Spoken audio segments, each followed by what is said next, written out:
বরাক ভয়েসে আপনাদেরকে আবারও স্বাগতম জানাই। আজ হলো ২৬ সেপ্টেম্বর শুক্রবার।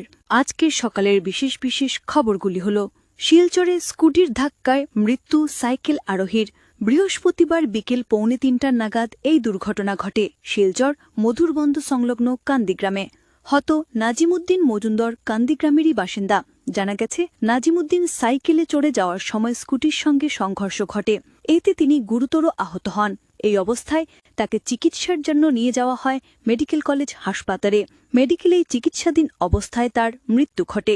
শিলচর কাছাড়ে হোটেল রেস্তোরাঁয় প্রতি মাসে পানীয় জলের মান পরীক্ষা বাধ্যতামূলক। জনস্বাস্থ্য সুরক্ষা নিশ্চিত করতে এবং জেলার প্রতিটি নাগরিকের জন্য নিরাপদ পানীয় জলের যোগান নিশ্চিত করতে এক গুরুত্বপূর্ণ পদক্ষেপ নিয়েছে কাছাড় জেলা প্রশাসন। প্রশাসনের তরফে জারি হওয়া এক নির্দেশে জানানো হয়েছে, জেলার সব হোটেল রেস্তোরাঁ এবং অনুরূপ প্রতিষ্ঠানগুলোকে এখন থেকে মাসে একবার বাধ্যতামূলকভাবে পানীয় জলের মান পরীক্ষা করতে হবে। এই নির্দেশ তাৎক্ষণিকভাবে বলবৎ করা হয়েছে। সোশ্যাল মিডিয়ায় আল্লামা সারিমুলকে নিয়ে কটূক্তি, কঠোর হুঁশিয়ারি।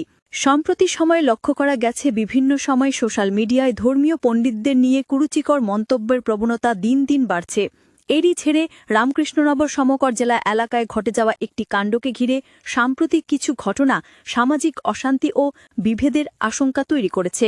কয়েকদিন ধরে কিছু ব্যক্তি সোশ্যাল মিডিয়ায় বিশিষ্ট মাওলানা এবং ইসলামিক চিন্তাবিদ আল্লামা সারিমুল হক লস্করের বিরুদ্ধে অশালীন মন্তব্য এবং কুরুচিকর ভিডিও ছড়িয়ে দিচ্ছেন। এর ফলে মুসলিম সমাজে বিভাজন সৃষ্টির পাশাপাশি শান্তি সম্প্রীতির পরিবেশ ক্ষুণ্ণ হচ্ছে বলে অভিযোগ উঠেছে।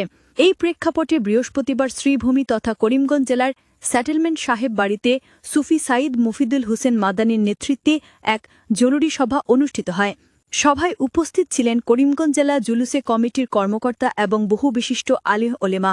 সভা শেষে সুফি সৈয়দ মফিদুল হোসেন কড়া হুঁশিয়ারি দিয়ে বলেন, আগামী ২৪ ঘণ্টার মধ্যে সোশ্যাল মিডিয়ায় আল্লামা সারিমুল হকের বিরুদ্ধে যারা কটূক্তিমূলক ভিডিও এবং মন্তব্য করেছেন তাদের মুছে ফেলতে হবে।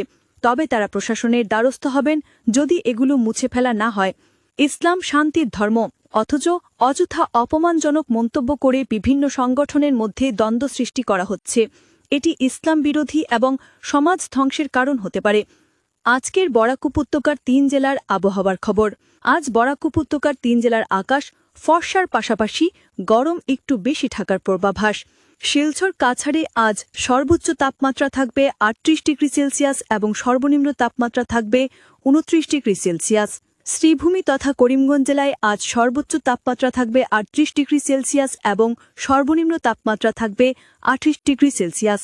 হাইলাকান্দি জেলায় আজ সর্বোচ্চ তাপমাত্রা থাকবে ৩৮ ডিগ্রি সেলসিয়াস এবং সর্বনিম্ন তাপমাত্রা থাকবে ২৮ ডিগ্রি সেলসিয়াস।